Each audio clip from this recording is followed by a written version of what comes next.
Welcome back, everybody, and thank you very much for joining us. A little bit earlier on, of course, we were talking to the president of SALGA as well as the CEO of the association. Well, members of SALGA and members of the inaugural SALGA Council of Mayors, we have 4 mayors that are sitting with us now, and I'm going to introduce them to you. And remember, you can pose questions to them, but also want to get a sense of some of the challenges that they're facing.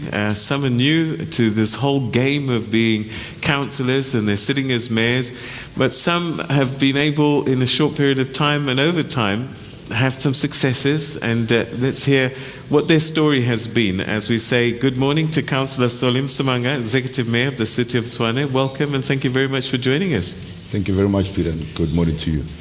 Next to you, Councillor Lindiwe Nchali, the Executive Mayor of eMalahleni Local Municipal Council. Thank you very much for joining us. Welcome to you. Always a pleasure to talk to you. Good morning, Peter, and our viewers at home. To Councillor Mike Masina, Mayor of the Steve Tshwete Local Municipality. Welcome to you. Morning, Peter. Thanks, and morning to the viewers at home. Wow, what a voice for broadcasting. And then next to you, the Mayor of the OR Tambo District Municipality, Councillor Nomakosazana Meth. Thank you very much for joining us, and welcome to you. Thanks for having me, Peter. Good morning to you and the viewers at home. All right, okay, let's just do a quick round robin. You've all been in the job, re-elected, elected in the last 11 months. Let's start with you, City of Tshwane. We saw some tables being overturned for sure, but what is new? What are you bringing to the table? What's the new agenda? What have you been able to do in this short period of time? Well, Peter, thank you very much. I don't think there's a new agenda. The agenda has been the same. The agenda is to transform the capital city to be a city that all South Africans can be proud of.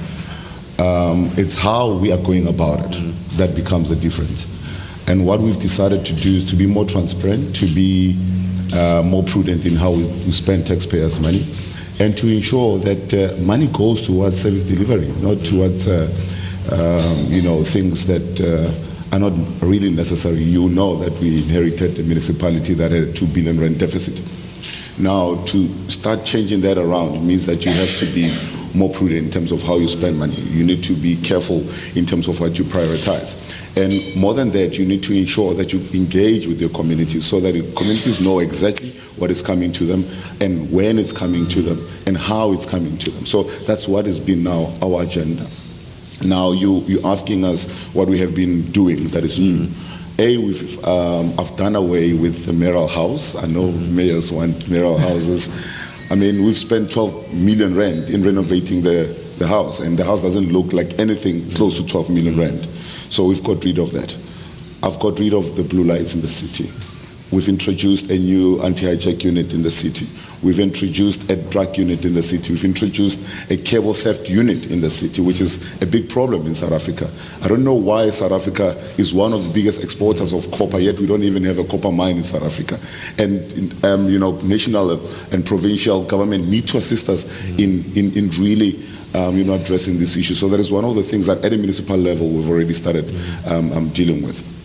We've also introduced an open tender system. All our tenders right now are adjudicated in public. There's no tender that is adjudicated behind closed doors for transparency and to ensure that we get the best value for money. We also introduced an e-procurement system that is also now looking into ensuring that we get the best bang for our buck. So that is what we've introduced right now. It's going to be a long road. We're very much aware of that, but we've started hitting the ground running.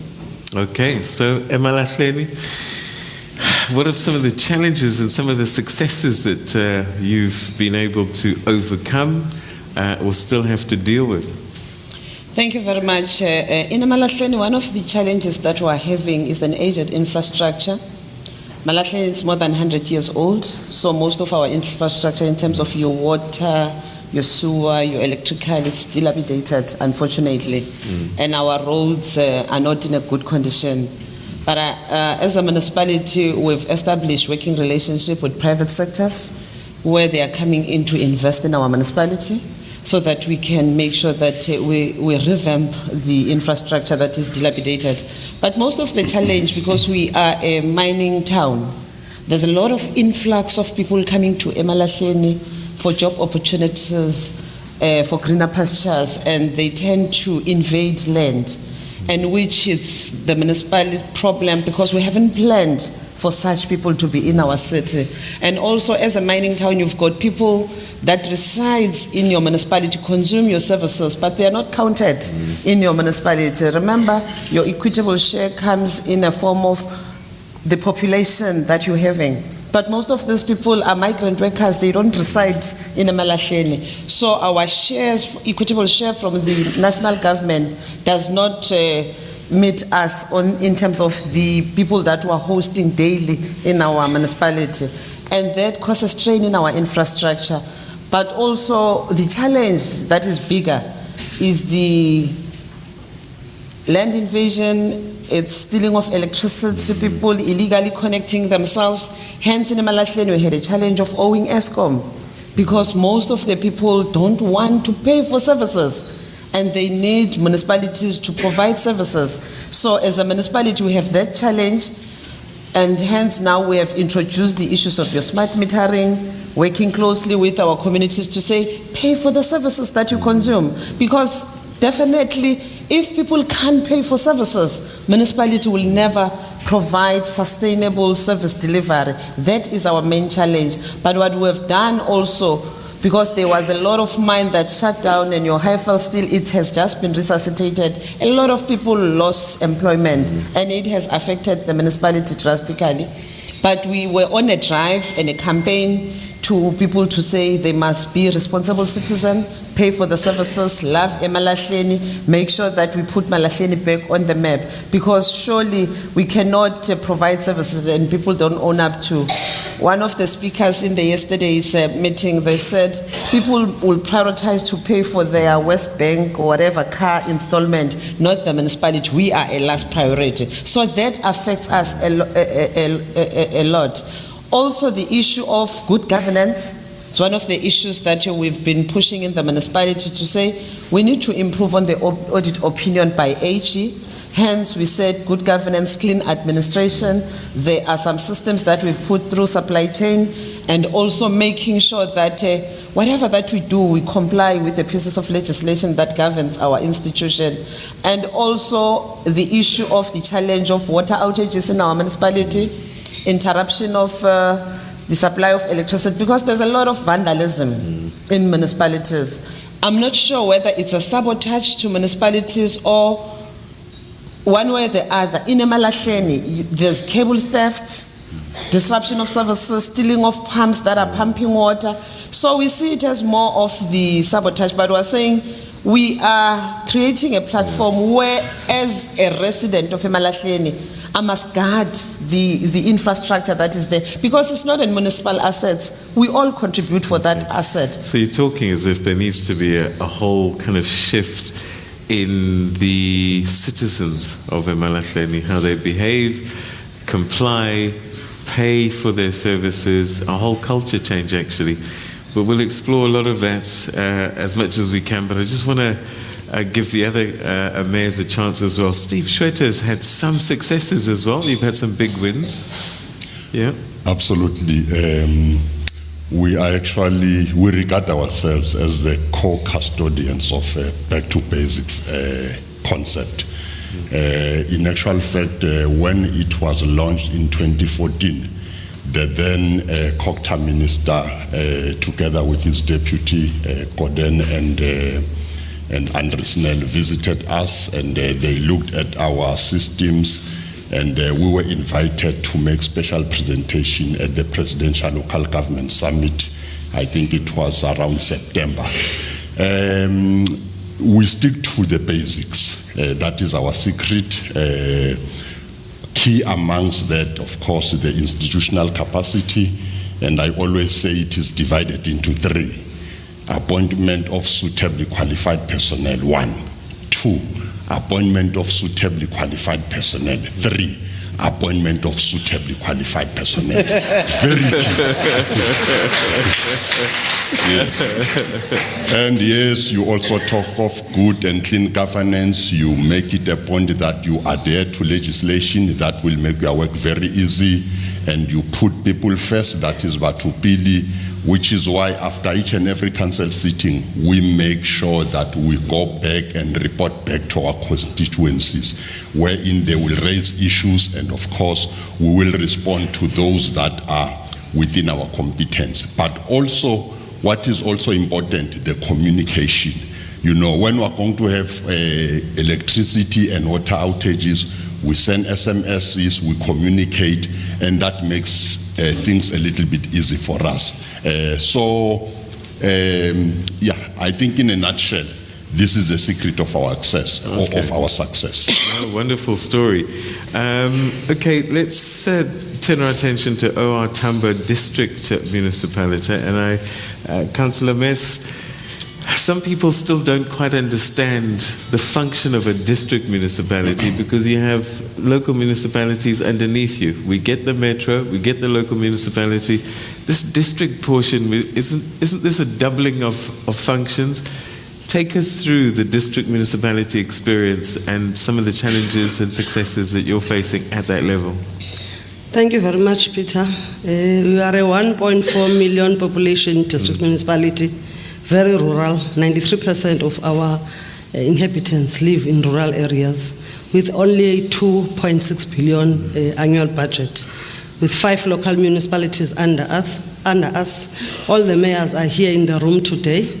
We are a municipality that have a lot of success stories to tell, because since 2013-14, after 5 years of consistent disclaimer opinions by AG, we managed to recover from that. We are now on qualified, which are targeting unqualified, and we want to be clean as a municipality. Again, we've been experiencing a serious challenge of under expenditure on MIG, but since 2013-14 again, we spend all the MIG funding consistently all the years, and we are a municipality that is giving services to the people almost at a very, because indigent, if then you talk of the standards that we are supplying to our people is 200 meters to those who are rural from the households, which says therefore we are supplying those services free of charge, and we are doing that, and we are also confident because as though we've been declared as the poorest district, and we still remain as such in the country by all the presidents, starting from the first democratic president, Tatu Nelson Mandela, followed by the second president, Tatu Mbeki, who declared us as a development node, and the president currently went an extra mile of practically intervening by making us a pilot on the infrastructure renewal. We are under what is called KSD, presidential intervention. So far, we spend more than 3 billion of infrastructure, in particular for primary water services and primary bulk on sanitation. And we are having big reservoirs to make sure that we give people sustainable water services, because we migrated from the standalone, sometimes dysfunctional schemes that we incurred from the then dwarf, and we are now making sure that we'll have those sustainable services to our people. We also are very proud of ourselves because we've been piloted as one of the NHI sites, again piloted for broadband, and in that we are turning the situation around for our people. Coming to the internal capacity, we've been also faced with a serious challenge of having a low skills base with no organogram that was adopted, but we've adopted the organogram. We're starting to populate now that organogram with highly skilled personnel, which is the reason why you are seeing this positive movement. And we are confident because we're engaging our people from time to time. And even the district is unique because it is the only district in the country that is oversighted directly by the National Treasury, so we are non-delegated. And we are very happy with the feedback that we got, in particular in the last budget that we presented to council, to say our budget is credible, it is aligned to the IDP, it is sustainable, it is cash-backed. And in terms of M-score, which is a new requirement that has been introduced by National Treasury, we're told we are the second in the country after Sol Plaatje in terms of M-score compliant. So we are indeed moving, and we are making sure that the radical economic transformation that is a trend of the national government. Also, we are talking to our policies. We've since changed our policies to make sure that in terms of preferential procurement policy, our supply chain management targets the local small businesses. The 1 million to 30 million tenders, we make it compulsory for those service providers to subcontract our local people and ensure that we pay within 30 days. So we are that municipality. Of course, we've got a lot of serious challenges. Okay. The issues of debt that are not paid by people owed to us. We are also having debt with the Department of Water, but those challenges we are addressing. Okay, I want to get to the bottom of this, why we don't pay. What is it? Is this a hang-up from the apartheid era? But if you could help us with that, because we need to communicate this, and that actually us as citizens are the ones that are suffering at the end of it. But let's take a quick break first.